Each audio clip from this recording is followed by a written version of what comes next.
Rubber പോലുള്ള ദീർഘകാല വിളകൾ കൃഷി ചെയ്യാനിറങ്ങുന്ന കർഷകർക്ക് വിലസ്ഥിരത ഉറപ്പാക്കാൻ കഴിഞ്ഞിട്ടില്ലെങ്കിൽ അവർ ഒരു ജീവിതം കൊണ്ട് അധ്വാനിച്ച് നേടുന്നതെല്ലാം പണം ഉൾപ്പെടെ വൃഥാവിലാകുന്ന ഒരു സാഹചര്യമാണുള്ളത്. കടുത്ത പ്രതിസന്ധിയിലായിരിക്കുന്ന റബ്ബർ കർഷകരുടെ പ്രശ്നം ചർച്ച ചെയ്യാത്തതിൽ പ്രതിഷേധിച്ച് വാക്കൌട്ട്. നമസ്കാരം. മുഖ്യമന്ത്രി പിണറായി വിജയനെ അടക്കം ഞെട്ടിച്ചുകൊണ്ട് നിയമസഭയിൽ നിന്ന് ഇറങ്ങിപ്പോയി കെ രമ MLA. റബ്ബർ കർഷകരുടെ പ്രതിസന്ധി നിയമസഭാ നടപടികൾ നിർത്തിവെച്ച് ചർച്ച ചെയ്യണമെന്നാവശ്യപ്പെട്ടുകൊണ്ട് പ്രതിപക്ഷം നൽകിയ അടിയന്തര പ്രമേയ നോട്ടീസ് തള്ളിയതോടെയാണ് MLA സഭ വിട്ടിറങ്ങിയത്.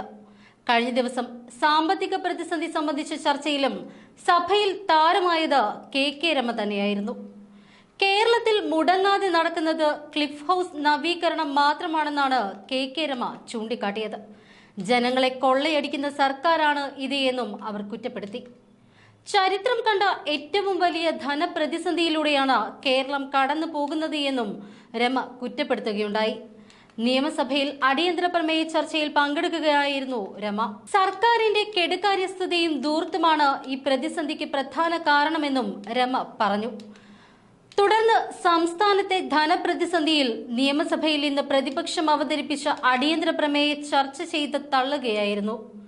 റോജി എം ജോൺ MLAയാണ് അടിയന്തര പ്രമേയം അവതരിപ്പിച്ചത്. സംസ്ഥാനം കടുത്ത സാമ്പത്തിക പ്രതിസന്ധിയിലാണ് എന്ന് ചൂണ്ടിക്കാണിച്ച റോജി എം ജോൺ ധനസ്ഥിതി മോശമാകാൻ കാരണം ഇടത് സർക്കാരാണ് എന്നും വിമർശിച്ചു. പ്രതിസന്ധിക്ക് കാരണം ധൂർത്താണ്, നികുതി പിരിവും കാര്യക്ഷമമല്ല, ഇന്ധന സെസ് പിൻവലിക്കണമെന്നും റോജി എം ജോൺ ആവശ്യപ്പെട്ടു. എന്നാൽ സാമ്പത്തിക ബുദ്ധിമുട്ടുണ്ട് എന്നും സംസ്ഥാനം നിന്നുപോകുന്ന അവസ്ഥയില്ല എന്നും ധനമന്ത്രി KN ബാലഗോപാൽ മറുപടി നൽകി.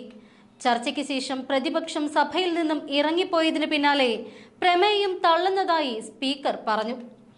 റബ്ബർ കർഷകരുടെ പ്രതിസന്ധി നിയമസഭാ നടപടികൾ നിർത്തിവെച്ച് ചർച്ച ചെയ്യണമെന്നാവശ്യപ്പെട്ടുകൊണ്ട് പ്രതിപക്ഷം അടിയന്തര പ്രമേയ നോട്ടീസ് നൽകി.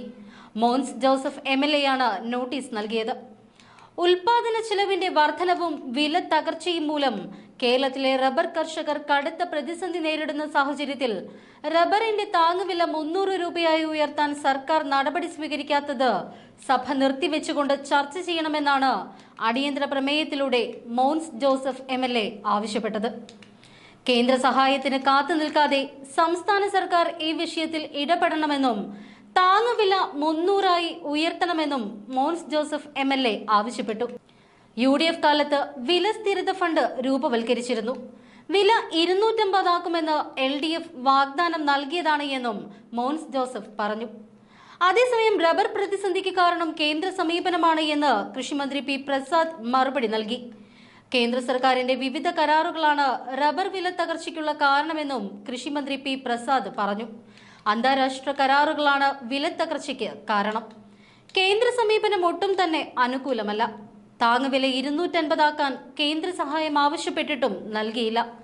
കേന്ദ്ര ധനമന്ത്രിയെ നേരത്തെ കണ്ടിട്ടും അനുകൂല നിലപാട് ഉണ്ടായില്ല. കേന്ദ്ര സഹായമില്ലാതെ റബ്ബർ വില കൂട്ടാൻ ആകില്ല. റബ്ബറുമായി ബന്ധപ്പെട്ട അന്താരാഷ്ട്ര കരാറുകൾക്ക് ഉത്തരവാദി പഴയ കോൺഗ്രസ് സർക്കാരാണ് എന്ന് പറഞ്ഞ് കേന്ദ്രമന്ത്രി കൈമലർത്തിയെന്നും P പ്രസാദ് പറഞ്ഞു. റബ്ബർ വില തകർച്ചയിൽ ഒന്നാം പ്രതി തന്നെയാണ് എന്ന് പ്രതിപക്ഷ നേതാവ് VD സതീശൻ പറഞ്ഞു. അനിയന്ത്രിതമായ ഇറക്കുമതിയാണ് പ്രശ്നങ്ങൾക്ക് കാരണമെന്നും പ്രതിപക്ഷ നേതാവ് കൂട്ടിച്ചേർത്തു.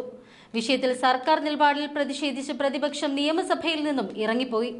റബ്ബർ പോലുള്ള ദീർഘകാല വിളകൾ കൃഷി ചെയ്യാനിറങ്ങുന്ന കർഷകർക്ക് വിലസ്ഥിരത ഉറപ്പാക്കാൻ കഴിഞ്ഞിട്ടില്ലെങ്കിൽ അവർ ഒരു ജീവിതം കൊണ്ട് അധ്വാനിച്ച് നേടുന്നതെല്ലാം പണം ഉൾപ്പെടെ വൃഥാവിലാകുന്ന ഒരു സാഹചര്യമാണുള്ളത്. കടുത്ത പ്രതിസന്ധിയിലായിരിക്കുന്ന റബ്ബർ കർഷകരുടെ പ്രശ്നം ചർച്ച ചെയ്യാത്തതിൽ പ്രതിഷേധിച്ച് വാക്കൌട്ട്.